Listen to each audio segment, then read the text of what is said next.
महाभारत में कुंती पुत्र कर्ण को अधीर्थ और राधा ने पाला था।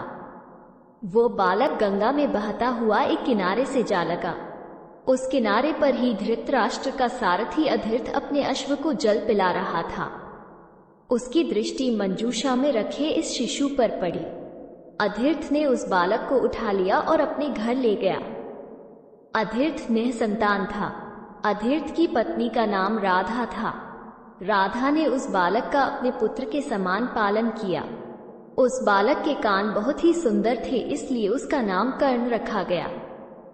इस सूत दंपति ने ही कर्ण का पालन पोषण किया था, इसलिए कर्ण को सूत पुत्र कहा जाता था तथा राधा ने उसे पाला था, इसलिए उसे राधेय भी कहा जाता था। कर्ण दुर्योधन का पक्का मित्र था। दुर्योधन ने उसे अंगदेश का राजा बना दिया था।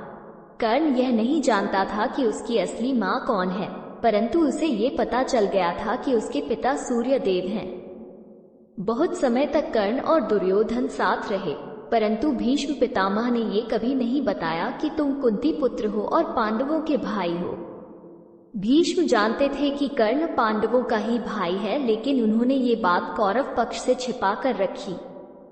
कर्ण का सत्य छिपाना भी महाभारत युद्ध का एक बड़ा कारण बना। ये बात भीष्म ने ही नहीं, श्री कृष्ण ने भी छिपा कर रखी। खुद कर्ण भी जब युद्ध तय हो गया तब जान पाया।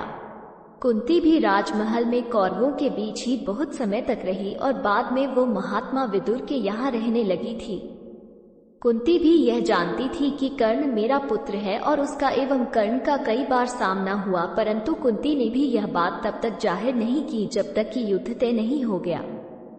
यही बात श्री कृष्ण को भी बहुत पहले से पता था और वे भी कर्ण से कई बार मिले, परंतु उन्होंने भी कभी इस बात को जाहिर नहीं किया।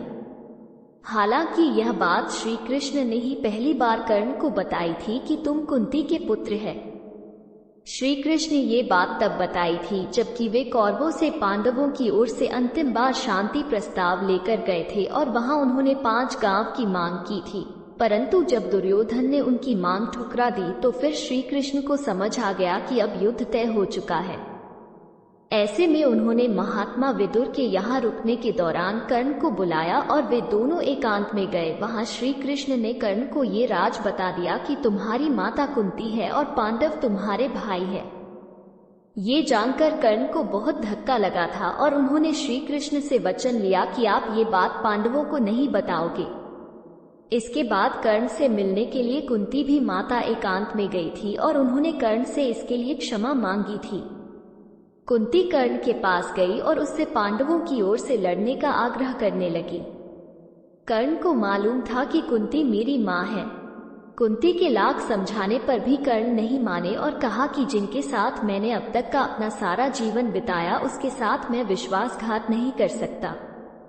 तब कुंती ने कहा कि क्या तुम अपने भाइयों को मारोगे?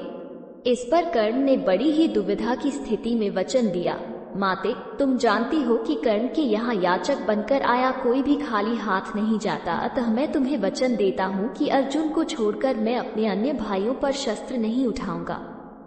जब कर्ण का वध हो गया उसके बाद उसके दाह संस्कार के समय ही दुर्योधन को ये बात पता चली कि कर्ण कुंती पुत्र था। ये जानकर सभी हैरान रह गए थे।